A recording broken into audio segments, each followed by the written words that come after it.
Atreverse a soñar, aprender a creer, sonreír, intentarlo y perder. Atreverse a reír, aprender a llorar, sonreír al partir, sonreír al llegar. Atreverse a saltar a pesar de... ¿Qué tal? ¿Cómo están? Sean todos bienvenidos a este espacio en el que hacemos un repaso de la actualidad y, desde luego, por supuesto, que vamos a hablar de la situación en Europa, de la solidaridad también, dónde van a ir esos niños, cómo se van a escolarizar, los impuestos a la vez que está subiendo todo. Y tenemos además también hoy un personaje con nosotros muy interesante, enseguida se lo voy a presentar. Vamos a preguntarle todo lo que se nos ocurra sobre el petróleo, porque realmente sabemos poquito y tener un especialista pues yo creo que nos va a poner en el foco de cuál es el problema y también a ver si nos puede apuntar alguna posible solución. En primer lugar, damos la bienvenida a Ana Collado. ¿Qué tal, Ana? ¿Cómo estás? Hola, buenas noches. Eres diputada por el Partido Popular en la Asamblea de Madrid y también portavoz, hombre, en algo que nos interesa mucho en esta tele, que es el turismo y el deporte. Exacto, portavoz de Turismo y Deporte, sí. Ahí es nada, que en Madrid... Bueno, uno de esos grandes sectores que tanto han sufrido en estos 2 últimos años, ¿no? Y por el que especialmente debemos trabajar para reactivar todo. Bueno, queremos darte la enhorabuena porque estás esperando tu cuarto hijo. Mi cuarto bebé, sí. Soy de esas comprometidas con que no es incompatible ser madre y poder desarrollar nuestra trayectoria profesional. Pues qué bonito, nos alegra porque de alguna manera nos convertimos todos hoy un poco en padrinos. Encantada, encantada. Esto es un compromiso de la sociedad. Desde luego que sí. Y está con nosotros, bueno, pues un clásico de este programa, como es Carlos González Teijón, el que yo le provoco y él está esperando a ver qué le digo para responderme. Ya está con su sonrisa maliciosa. Carlos, bienvenido. Bien hallado a Julián, bien hallado a tu equipo y nada, vamos a intentar a ver si podemos aportarles algo a los que nos ven y nos oyen. ¿Hoy quién es Carlos González Teijón en este programa? Mientras se desate todo este tema, este desagradable tema de Rusia y Ucrania, me gusta hablar como mediador profesional y por lo tanto dar claves de la técnica de conflictos, poder explicar estas cosas para que las personas que nos ven y nos oyen entiendan un poquito más de este complejo mundo. Bien, y está con nosotros Julián Cárdenas. En algún momento, a lo mejor, Julián, te llamo William por tu padre. Qué felices estamos de tenerte en España. Hace, yo creo que 4 años o 5 más, no lo sé, que no nos veíamos. Eres profesor en Houston. Eso lo sé de siempre, pero quizá no había reparado hasta ahora que eres profesor del derecho del petróleo. Así es. Cuando lo he comunicado a mi equipo y lo he comentado con otras personas, me dicen, ¿pero eso existe? Muy bien, sí, claro. Sí, ¿Y en qué consiste la asignatura? es una especialidad del derecho de la energía y la Universidad de Houston, de hecho, es la escuela de derecho que tiene más cursos de derecho de petróleo y de gas en los Estados Unidos. Y es un centro de negocios para el sector de la energía a nivel mundial. La ciudad alberga, tiene sede de las mayores empresas petroleras del mundo y ahí se realizan muchísimas de las grandes transacciones que mueven buena parte de los barriles de petróleo que cruzan la economía global cada día. Bueno, pues podéis preguntarle luego también cuando hablemos con Julián, ya te iba a llamar William, lo que queráis porque me parece sumamente interesante y además no entramos en hipótesis, sino que tú nos puedes ofrecer pues datos y referencias. Estamos hablando de una universidad de mucho prestigio. ¿Te tendrán estos días cosido a preguntas por todos lados? Sí, tengo varias semanas interviniendo en diferentes medios en los Estados Unidos en relación a lo que está ocurriendo por supuesto, en la invasión en Ucrania, pero también la situación del mercado petrolero y el precio, ya que el precio venía ya con un incremento en su valor que ha sido exacerbado con la invasión y la acción militar. Bueno, pues vamos a comenzar por los impuestos, por empezar suave. Y se produjo este fin de semana una conferencia entre presidentes de las comunidades autónomas. Hay una cosa que, bueno, es una cuestión de estética, ¿no? Pero había 2 mujeres y tradicionalmente en política se solían poner de rojo para que se las viera en mitad de tanto traje de señor. En esta ocasión yo creo que las dos debieron pensar, vamos a ponernos otro color, y coincidieron, ¿no?, en un blanco roto muy parecido. Pero ahí la presidenta de la Comunidad de Madrid planteaba al presidente del Gobierno, a Pedro Sánchez, que hay que bajar impuestos, ¿no?, que hay que bajar el IVA. ¿Es esto posible, Ana? Bueno, creo que a nadie se le escapa que tenemos margen, decías, para empezar suave, pero creo que todos estamos ya en un nivel de presión fiscal que desde luego suave no es el calificativo que primero se nos ocurre. Efectivamente, todos los expertos dicen que hay margen para bajar en muchísimos ámbitos, especialmente en todos estos productos que están sufriendo especialmente la inflación por consecuencia de la guerra, pero no de la guerra, sino de bastante antes. Llevamos ya con incrementos de la factura de la luz desde hace más de 8 o 9 meses, de la energía, la gasolina, etc. Entonces, hemos de o bien eliminar una parte importantísima de ellos. Recordemos que la mitad aproximadamente del coste de la gasolina o del gasoil es impuestos. Entonces, imaginemos si no hay margen ahí. O cuando no eliminarlos directamente, al menos reducir los tipos, centrarnos en el tipo súper reducido para poder de alguna manera mitigar la parte exógena de todas estas subidas más recientes, ¿no? Creo que no tiene ningún sentido que el presidente del Gobierno lleve gobernando todo su mandato a golpe de Real Decreto, sin ningún tipo de consenso y sin escuchar a la oposición, y ahora, a partir de ese preacuerdo que hubo en la conferencia de presidentes, pues ponga la decisión a final de mes para escuchar a no sé cuánta gente, para ver, en definitiva, qué es lo que hace Europa, ¿no? Al final, pues Pedro Sánchez nos tiene acostumbrados a que va a rebufo, desde luego, de la iniciativa de Isabel Díaz Ayuso y a rebufo de los acontecimientos, ¿no? Leían estos días en redes sociales, en Twitter, no me acuerdo quién era, si no le citaría, que decía, vosotros jóvenes, que sepáis que hubo una época en que el IVA no era el 21%, sino que era el 16%, y teníamos seguridad social, había educación, había colegios, y yo estuve por contestar, pero ya no contesté. Procuro evitar la polémica, aunque muchas veces me veo envuelta en ella, para decirle, bueno, creo que soy mayor que tú, porque yo también lo recuerdo al 14 y podríamos irnos a otras cifras. Entonces, como que se cambiaron esas facturas y todo del 16 al 21, pero antes también venía del 14, y ya se han quedado ahí, y a riesgo, Ana, no sé, la sensación que tenemos es todavía de subirlo más. Bueno, es que si no dejamos de aumentar el gasto público con compromisos superfluos y estructurales, es que es normal que no haga más que crecer, porque hay que pagar los compromisos que se adquieren, ¿no? La estructura de nuestra contabilidad nacional es para llorar, empeora año tras año, en los últimos 5 especialmente, 3 y pico por no irnos más atrás. Y claro, la gente de la calle no comprende cómo en esta situación, ya no vamos a repetir lo de los 20 y tantos ministerios con todo su personal, porque eso creo que ya lo tenemos todos interiorizado. Pero es que la misma semana pasada hemos, a propósito del Día de la Mujer, el premio que le ha tocado a la ministra de Igualdad son 20.000 millones. Es que 20.000 millones en esta situación, con todo el respeto, lo que hay es que reorientar el gasto público de todos los ministerios, porque será importantísima la Agenda 2030, pero lo que tenemos ahora es el 2022 y la gente que no llega a fin de mes. Entonces, hemos de reconsiderar, reconducir todos esos gastos. Por supuesto, los 20.000 millones de igualdad entre hombre y mujer, que no diré yo que no sea importante la igualdad, lo que digo es que más importante es el hambre. Y más importante es llegar a fin de mes y el empleo. Entonces, nosotros tenemos más o menos cuantificado, así grosso modo, que con esos 20.000 millones que le han regalado a la ministra Montero para estar entretenida y que no dé guerra, se podría hacer frente a la cesta sobrevenida de todas las familias y a unos 500 euros por cada familia para que ayuden. ¿De todas las familias de España? Sí, o sea, más o menos ese es el equivalente que tenemos hecho, números redondos. Sí. Y además, como digo, 500 euros por familia para ayudar a afrontar estos costes sobrevenidos adicionales, consecuencia de la inflación y de estas subidas tan intensas, ¿no?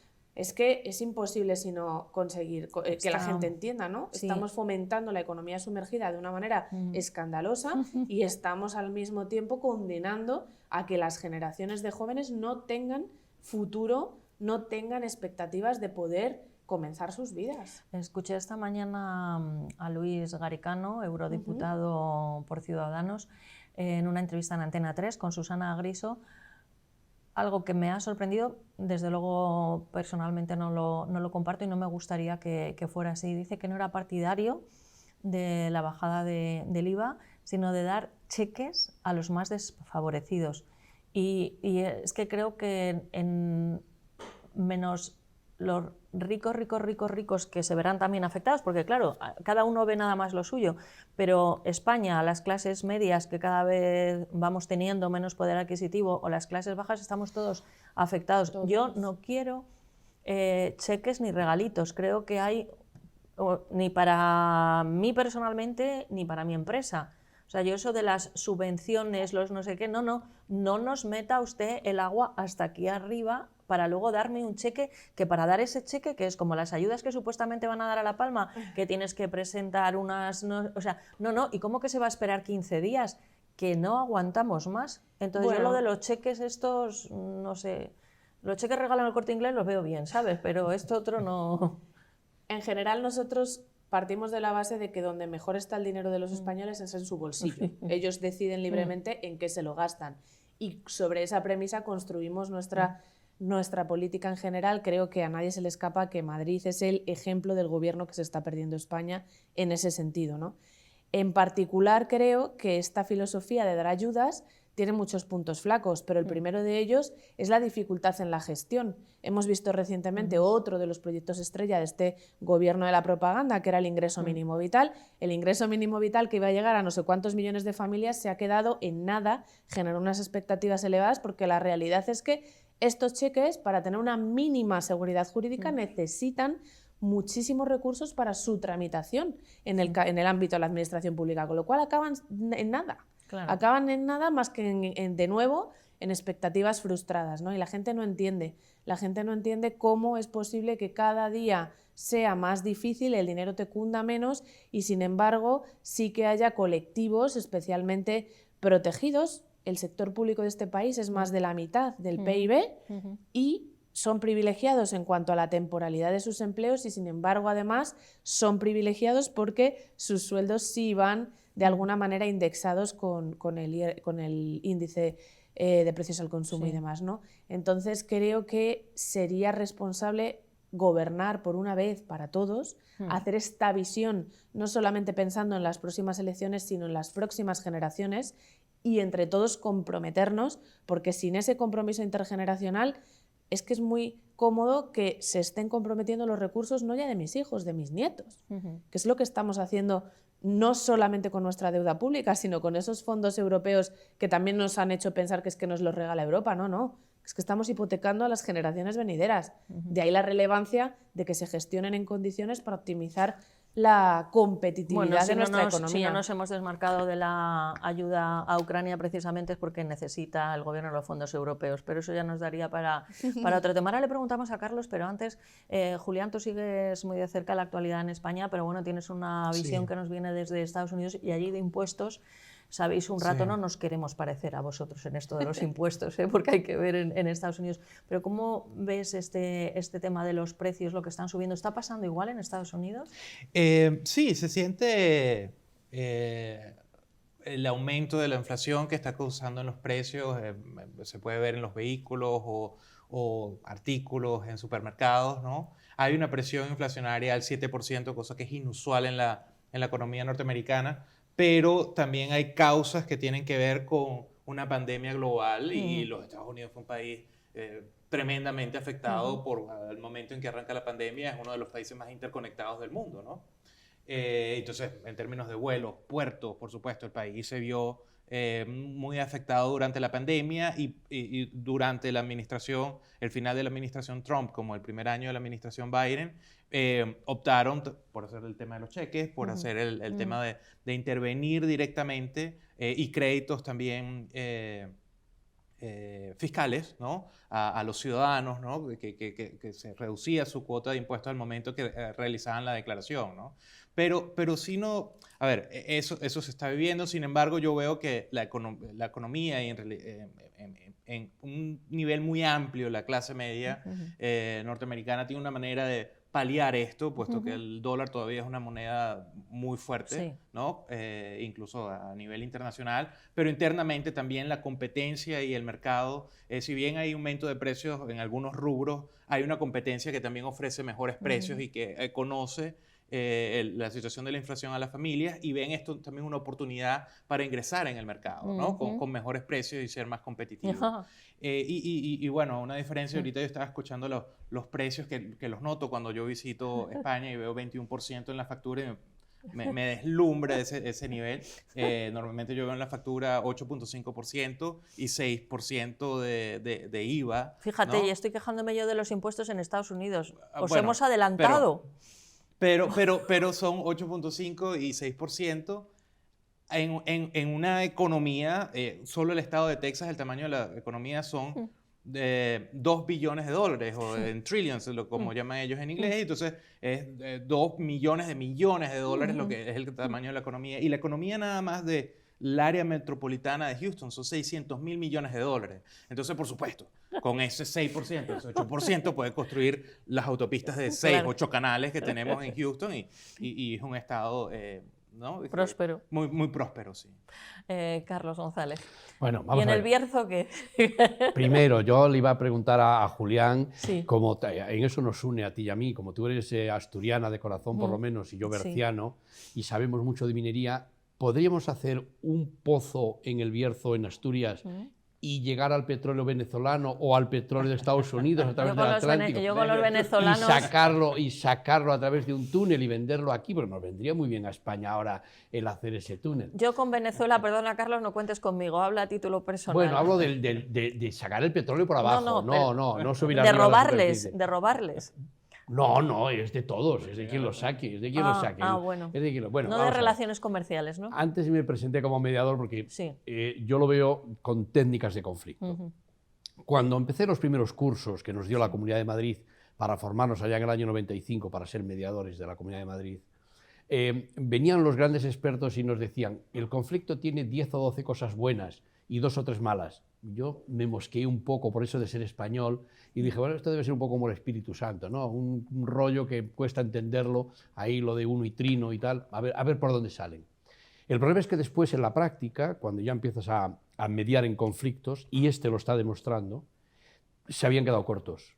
Porque, por ejemplo, lo primero que nos va a demostrar este conflicto actual es lo importante que es tu trabajo y tu empresa. Es decir, la transparencia, la comunicación. Sí. Hay que ver cómo se está empeñando Putin y los suyos en taparlo todo. Esa periodista que explotó su corazón y salió ahí y se jugó la vida con un simple cartel, ¿no? Entonces, el conflicto va a traer transparencia. Respecto a los impuestos, tiene que traer transparencia, porque el conocimiento que se tienen de los impuestos es, incluso con personas de carrera o de 2 carreras, son muy pocos, no se tiene conocimiento de cómo funcionan. Yo personalmente soy bastante más partidario de los impuestos indirectos, es una polémica más, Sí. y soy partidario también que este conflicto nos va a obligar a buscar nuevos mecanismos. Como dirigente empresarial que soy, yo distingo entre el señor, que puedo ser yo mismo, que coge su cochecito y quiere bajar a Benidorm a pasar unos días, pues que pague el 21 o el 32%, y si no, que no vaya. Y sin embargo, distingo muy claramente los transportistas, los enormes problemas que está suponiendo en su empresa, y hay que arbitrar mecanismos políticos, jurídicos, por el cual paguen, como todo el mundo, la gasolinera, el gasoil a ese precio, pero automáticamente en su empresa signifique con la factura del gasoil un descuento desde impuestos a costes directos o a otro tipo de subvención, la que fuere que soliciten en su momento. Pero hay que distinguir claramente entre aquel que usa el combustible para su trabajo, para su empresa, y aquel que lo usa para no querer coger el transporte público al que queremos fomentar. Ya sabes que hay... Mucha polémica. ¿Te dejo terminar? No. Es mucha polémica, claro. No. Pero eso simplemente es creo, el futuro que viene. no, o sea, que nos pones en un escenario de A o B y creo que hay un C, un D, un E. O sea, yo no enfrento o no enfrentaría nunca a los que tienen su empresa y necesitan el coche o el vehículo para trabajar, o los que necesitamos el vehículo para trabajar. Fíjate, estamos hablando también con ella, podemos hablar de turismo o de ocio. Entonces, lo que no puede ser es que ni a unos ni a otros nos carguen el que haya tantos ministros en España que ni en las mesas de Putin estarían separados. No cabrían tampoco. Ni todas las direcciones generales, ni tener un supuesto ministro de Consumo que hace unas campañas que nutren a sus medios de comunicación con grandes cantidades de dinero para explicar unas cosas de los juguetes que nos da lo mismo a todos. O explicarnos cómo hay que envolver los caramelos. Esta creo que no lo ha hecho, pero bueno, Sereno, los caramelos es pecado. Esto es pecado. Entonces, dices, vale, sabemos que tenemos que pagar impuestos, pero cuando tú ves que las cosas funcionan, pero cuando no funcionan y la solución es cada vez más impuestos, pues estoy contigo. Es que los transportistas, además dan mucha pena algunos que están diciendo, es que fuimos los que durante la pandemia no nos dejaban ni parar para hacer un pipí, ni para ducharnos, ni para tomar nada, ¿no? Entonces, efectivamente, hay que tener una consideración especial, pero tampoco a los que quieren ir a Benidorm, que suelen ser de edad media alta, no digo nada, Carlos. Lo que tú estás diciendo lo suscribo, pero tenemos que no mezclarlo todo, que también en política española mezclamos todo, y no tú, sino los políticos. Que el ministro de Consumo ha hecho unas enormes barbaridades, y además con dinero público, por supuesto, y debe ser corregido. Que hay enormes cantidades de asesores, que qué bonito es dedicarse a la política, no lo digo por Ana, que lo está demostrando más con su cuarto hijo, y vivir de un sueldecito público y cosas por el estilo, sí, ya lo sabemos, y todo eso hay que corregirlo también. Pero eso no es óbice para que hablemos de impuestos, para que hablemos de, hay que hacer ahora, ver que la guerra no está a 80.000 kilómetros, la guerra está ahí, al lado, porque las repercusiones son directísimas, y a la semana siguiente y en nuestro bolsillo. Y por lo tanto, todo eso, yo lo que pido es que dialoguemos, que lo pongamos encima de la mesa, que lo debatamos como hacemos aquí, y que no cojamos y ramplonamente resolvamos, no, esto lo resuelve Harry Potter, como hemos dicho aquí en otros programas, con la varita mágica. No. Tenemos que sacar todo eso encima de la mesa, exponerlo, ver dónde va un dinero, dónde va otro, por qué, para qué, y este conflicto lo va a potenciar, porque va a ser necesaria muchísima más transparencia. Bien, no sé si queréis añadir algo, cambiamos de tema para ir avanzando. No, solo por terminar, que no hay que irnos muy lejos, es que nuestros vecinos más inmediatos, Francia y Portugal, ya están actuando sobre los combustibles. Ya están actuando, se puede hacer, hay margen más que de sobra. ¿A qué estamos esperando aquí?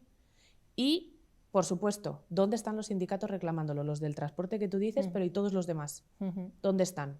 Sí, pero creo que están perdiendo la legitimidad que han tenido en algunos momentos de nuestra historia reciente. Desde luego la han perdido. Y en el transporte hay mucha división, porque como están siendo... Eso es importante, porque los que están en huelga, creo que es importante que lo expliquemos, los que están en huelga son sobre todo los de la pequeña patronal de autónomos.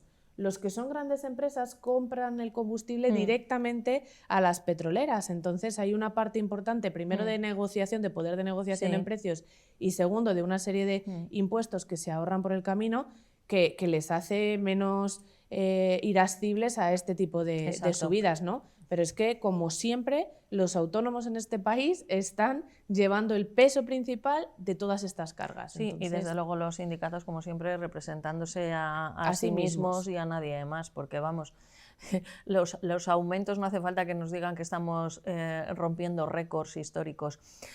Julián, el petróleo, ¿sigue siendo ese objeto de deseo? Sí.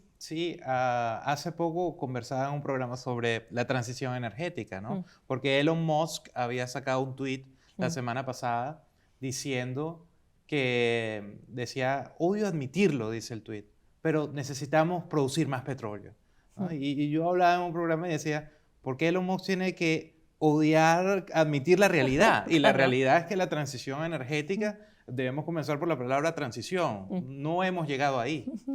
Y yo creo que el año 2021 fue un año muy fuerte de discursos y narrativas creadas alrededor de las renovables, que en realidad solar y eólico hoy en día ocupan dentro del consumo global, de la economía global en la energía, un 5 o un 6%. Y tenemos un consumo de hidrocarburos que llega prácticamente al 70%, y que todavía tenemos casi más de 20% de consumo de carbón, ¿no? Es decir, no todas las economías del mundo pueden apoyarse en tecnologías renovables, y no se ven los Tesla rodando en la India ni en la China rural.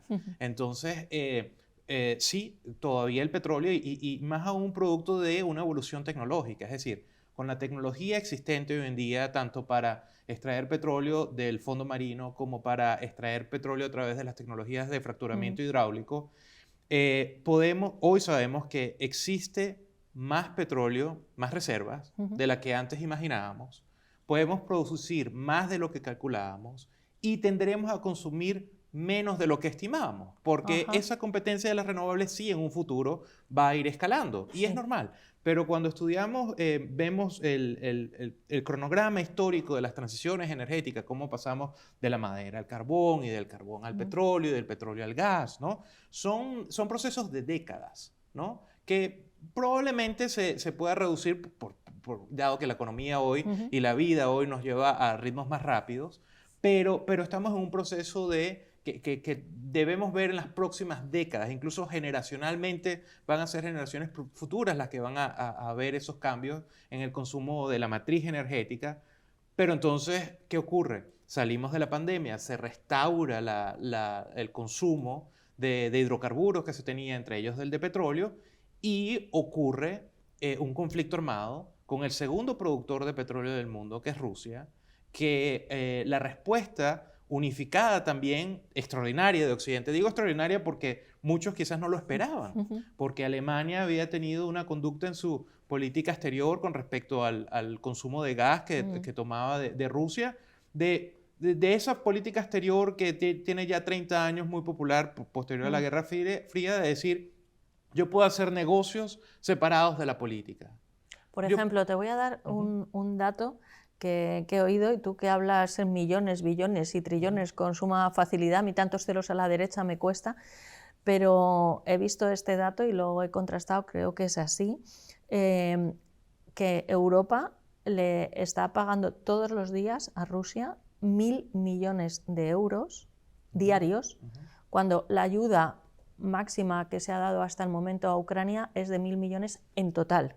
Claro. Entonces, estamos enfrentando la misma cifra, ¿no? Igual que antes Ana nos hacía una comparación con las cestas de la compra. Entonces, efectivamente, estamos haciendo sanciones a oligarcas, a no sé qué, pero seguimos dependiendo en Europa, ya no hablo España, hablo en el conjunto de Europa, de Rusia. ¿Es que no hay otra opción? Hay otra opción, pero sería la que creía más costosa. A ver, aquí, y aquí vuelvo al tema que señalaba de Alemania. Alemania colocó a Europa en un gran dilema y en su relación con los Estados Unidos, porque el gasoducto, el Nord Stream Pipeline número 2, la extensión de ese gasoducto, iba a incrementar esa dependencia al gas ruso, y la política exterior de los Estados Unidos le ha advertido que eso venía con una gran cantidad de riesgos. Es decir, se puede obtener gas más barato, pero ¿a qué costo? Y el costo hoy en día se ha revelado que es un costo de seguridad, ¿no? Que hay una dirigencia política, ¿no? Hay un régimen, un gobierno en Rusia que ha decidido dejar atrás aquello que se había acordado en la Carta de las Naciones Unidas, en que las naciones civilizadas, dice el texto de la Carta de las Naciones Unidas, deben resolver los conflictos de manera diplomática y civilizada. Las naciones civilizadas es el término que se usa. Y entonces, bueno, el dilema hoy en día es, ¿se puede manejar los negocios por un lado y la política por el otro? ¿O ese gas más barato tiene otros costos? Y ya se han revelado esos costos. Entonces, por supuesto, para Europa va a tener que enfrentar una nueva perspectiva hacia cómo dirigir su consumo energético para evitar esa dependencia al punto de que exista otro tipo de relación y dirigencia con Rusia. Y entonces, los focos de petróleo, digamos, porque has dicho que hay otras maneras de obtenerlo y tal, ¿estarían en Rusia? Otras fuentes otras fuentes de suministro tendrían que trasladarse al Medio Oriente, tendrían que trasladarse hacia América Latina, tendrían incluso que trasladarse hacia los Estados Unidos. Sí, por ejemplo, nosotros con Mauritania, ¿no? Que hay esa... Claro, a África. Sí, el problema va a estar en... El coste. Y cómo va a evolucionar esa situación con Rusia, porque nuevamente el conflicto, quizás cuando se inició, de parte de Rusia pensaba que iba a ser cuestión de días, ¿no? Una invasión al estilo Crimea. Y la resistencia ucraniana ha demostrado las falencias que existe dentro del modelo de invasión que están implementando ahora, y ha postergado el conflicto a un tiempo que probablemente no muchos analistas veían. Ana. Sí, no, quería decir que efectivamente en Europa hemos de hacer esa reflexión de cómo llevamos nuestra política y qué vínculo tiene eso con la economía Hemos visto, por desgracia, estos días en Estados Unidos han sido mucho más pragmáticos y rapidito han cambiado el chip y ya están negociando con Venezuela, ¿no? Para, como solución rápida de emergencia con todo lo que ello implica, ¿no? Entonces, pues ese pragmatismo creo que lo hemos de reconducir, no centrándonos solamente en esta fuente de energía, sino en otras, como puede ser la nuclear, que gracias también al avance de la tecnología es limpia, es verde. Europa ya está alzando la voz y es nuestro gobierno aquí en España quien por motivos exclusivamente ideológicos sigue cerrando esa puerta ahí. La gente tampoco entiende que si hipotéticamente hay riesgos, porque puede haber un accidente nuclear, le compremos la energía a Francia. Es que si en Francia hay un riesgo, el conflicto, el problema lo tenemos también aquí, ¿no? Entonces, ese llamamiento lo hago de nuevo a pensar en el compromiso intergeneracional, en las siguientes generaciones, en una reflexión sosegada sobre cuáles son las consecuencias y, desde luego, en esta economía global que tiene tantos vínculos de conexión, hemos de tomarla todos en conjunto. No puede ser, no ganamos nada con que tengamos un compromiso en Occidente con el medio ambiente si en Oriente no están preparados para asumirlo, como decía también antes Julián, por esa diferencia en los niveles de madurez industrial, llamémoslo así, ¿no? Y no ganamos nada si nosotros en Europa reflexionamos sobre nuestra relación con regímenes autoritarios como el de Rusia, si de repente Estados Unidos se voltea a mirar a Venezuela sin despeinarse. No ganamos nada. Occidente debe ser una voz única y la democracia liberal necesita ser defendida por todos los demócratas en todos los lugares. Porque ahora que vamos a engordar a Venezuela, le vemos a Maduro ya con las cosas que está diciendo, ya salir con la bandera y cantando el himno americano en 2 días. Escuchaba esta mañana al presidente Zelensky dirigiéndose al Parlamento estadounidense y diciéndoles que no haya un solo dólar que financie las bombas de Ucrania. Pero si ahora los dólares en lugar de las bombas de Ucrania financian la tortura de Venezuela, pues es que no hemos avanzado nada. De mal en peor. No hemos avanzado. No sé, Julián, si te quieres mantener al margen, puedes. ¿O quieres decir algo al respecto? Porque claro, ahí estás, que vives en Estados Unidos. Yo no sé si llegaste a nacer en Venezuela. ¿O no? Sí, soy venezolano. De nacimiento. Pero evidentemente, como tu padre, muchísimos años fuera de... Sí, tengo 10 años en Estados Unidos ya. Claro, así que...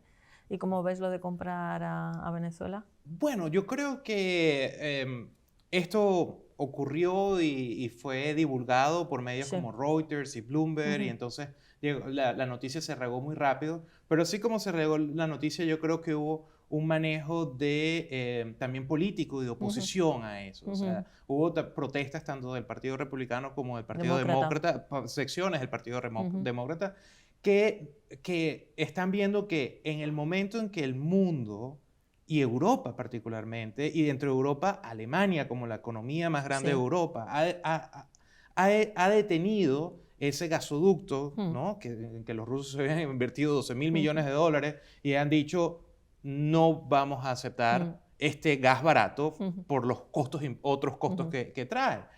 Entonces, igualmente en Estados Unidos vino la protesta del Partido Demócrata, incluso existe una propuesta de ley para bloquear la compra de Venezuela y de Irán, ¿no? Para que sean estos países, regímenes autoritarios, los que vengan a suplir ese crudo que va a necesitar, que en realidad va en muy corto plazo poder ser suplido por la producción en Texas. Eagle Ford y Permian Basin en Texas, que son regiones de hecho muy cercanas a Houston, tienen una capacidad de reacción bastante rápida para lo que va a ser este conflicto. Además, con el precio que está ahorita, las empresas privadas, las que explotan estos campos, no son las grandes empresas internacionales del petróleo, son empresas medianas y pequeñas que tienen mucha movilidad. Qué interesante. En 9 días empiezan a trabajar un pozo petrolero y lo montan en operación de una manera muy rápida.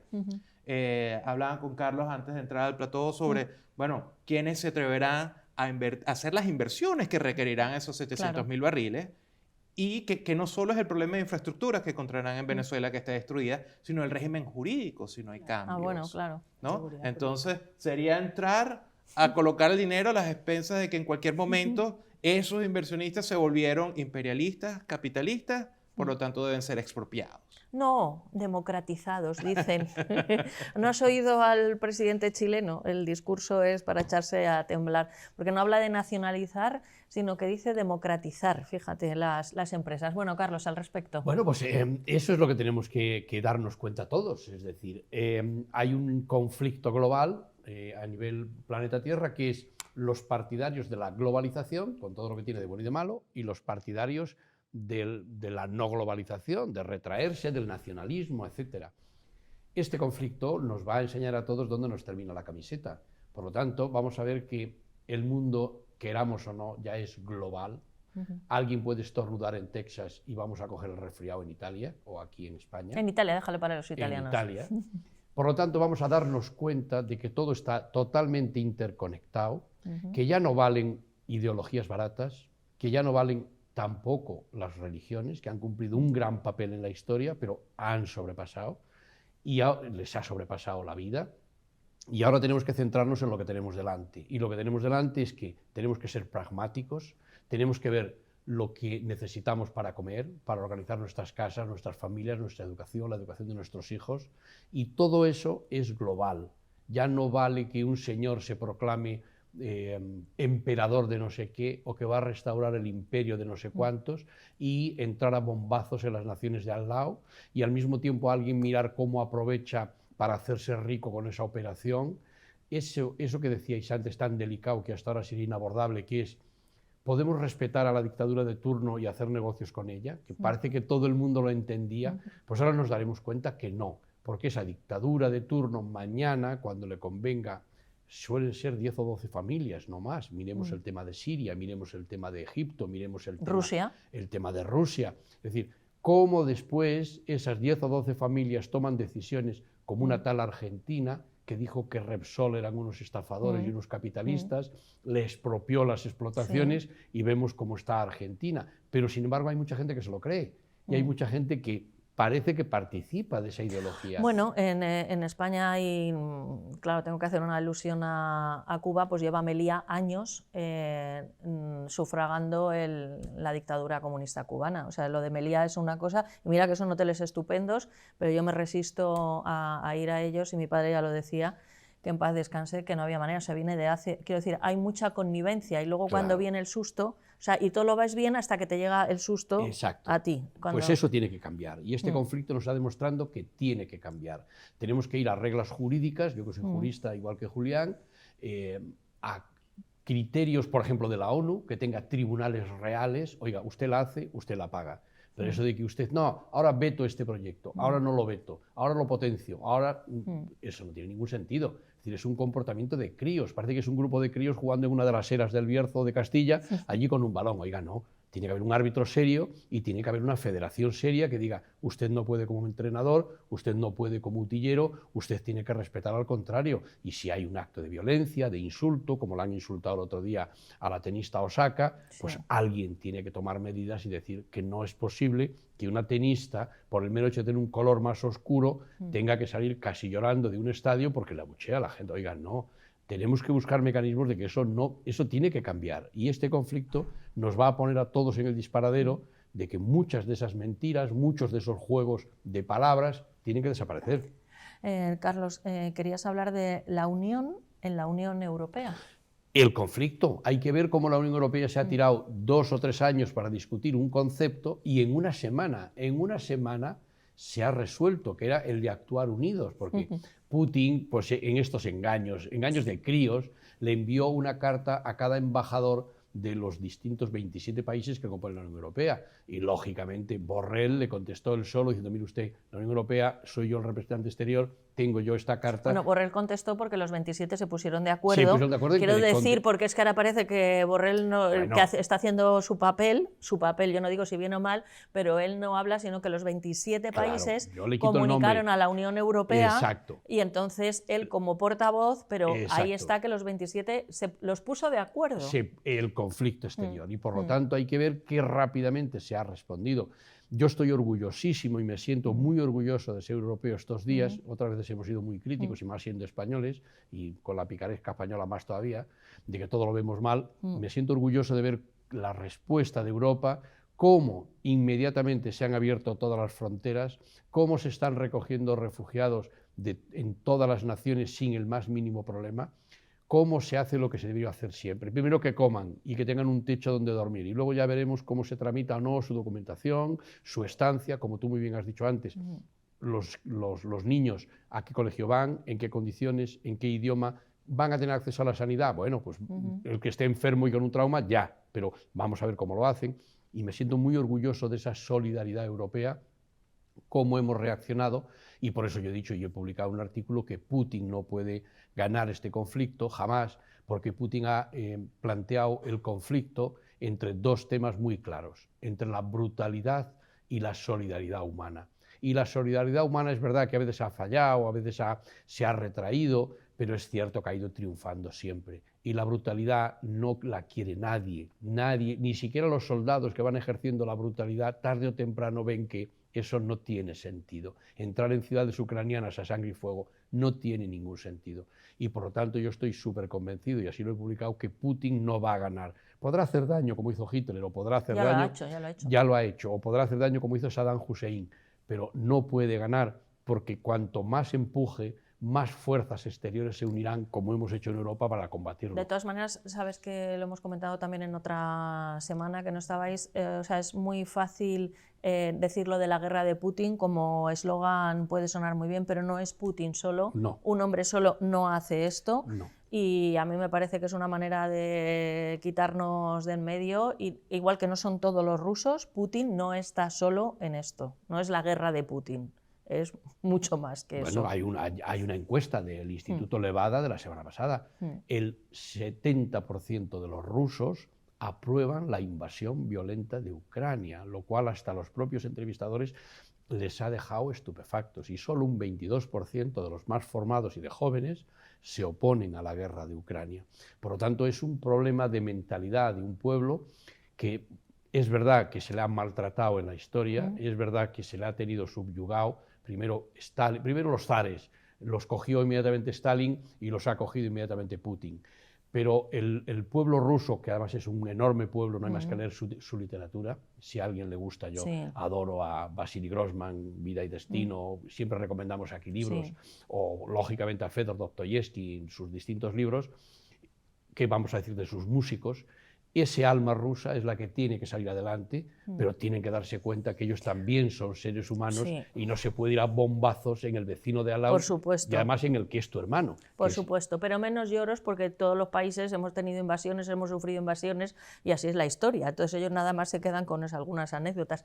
Ana, en Madrid, porque hablaba de la unión que existe en la Unión Europea, que se está demostrando, en Madrid ya habéis realizado un plan concreto para escolarizar, porque claro, estos niños vienen y es muy bonito que les acojan, esas imágenes de recepción, pero ¿qué pasa después? Y en paralelo también se ha ofrecido el Isabel Zendal para centro de acogida, ¿verdad? Decías que estás orgullosa de ser europeo estos días. A mí me encantaría estar orgullosa de ser española estos días, pero de momento me quedo con orgullosa de estar en Madrid, ¿no?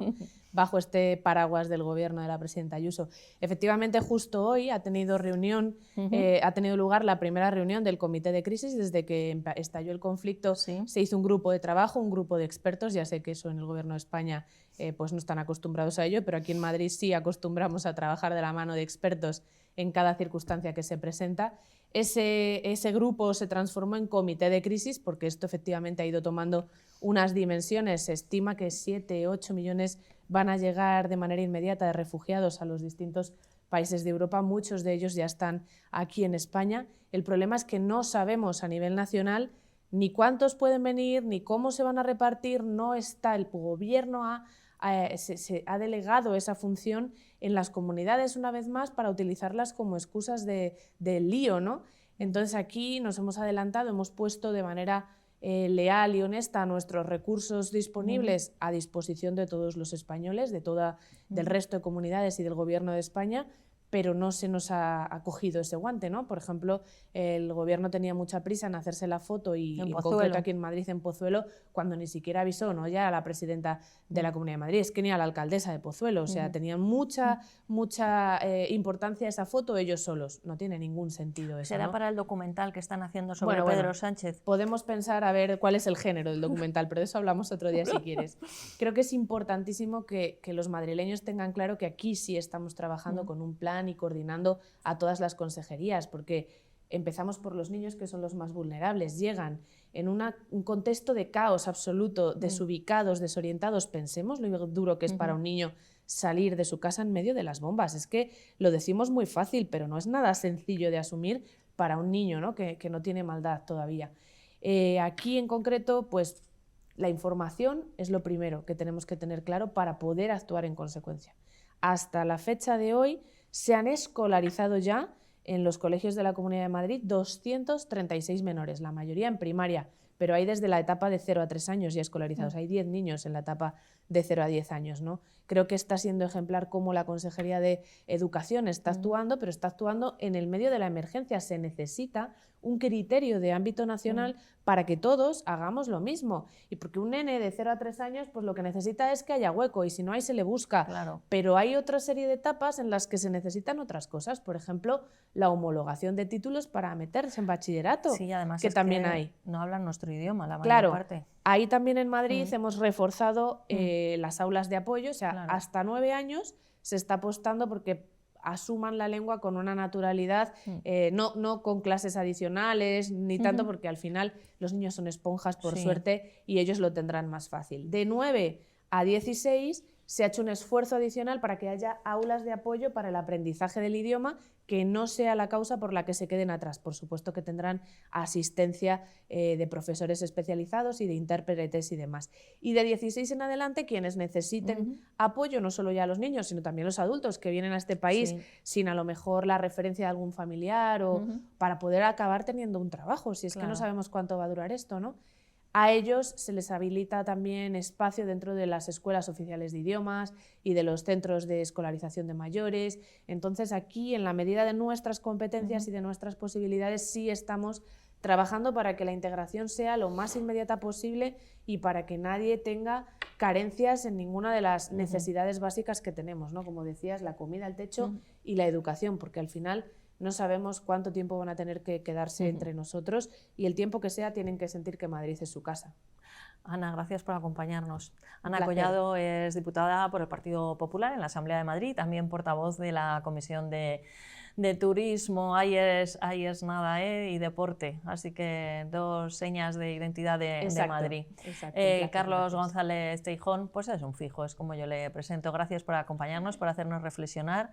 Seguiremos hablando la semana que viene de solidaridad, que también querías hablar, pero de alguna manera hablaremos salido. Porque por desgracia nos tendrán en este lío. Sí. Y Julián Cárdenas, no sé si quieres añadir alguna cosa. No, muchísimas gracias por la invitación y de verdad ha sido un placer compartir con Ana y con Carlos también. Nosotros contigo, porque yo creo que lo que nos has dicho, por lo menos personalmente he aprendido mucho, y me voy a fijar también en algunos argumentos para rebatir cosas que sé que están mal, pero que nos das unos argumentos muy concretos. Gracias. Bueno, y te esperamos aquí siempre que vengas a España. Gracias. A todos ustedes también, gracias por su atención, y nos despedimos, si nos lo permiten, con una última recomendación, y es que sean ustedes malos, pero puestos a ser malos, que no sean un poquito malos, sino que sean muy, pero que muy malos, porque dicen los que entienden de esto que es divertidísimo.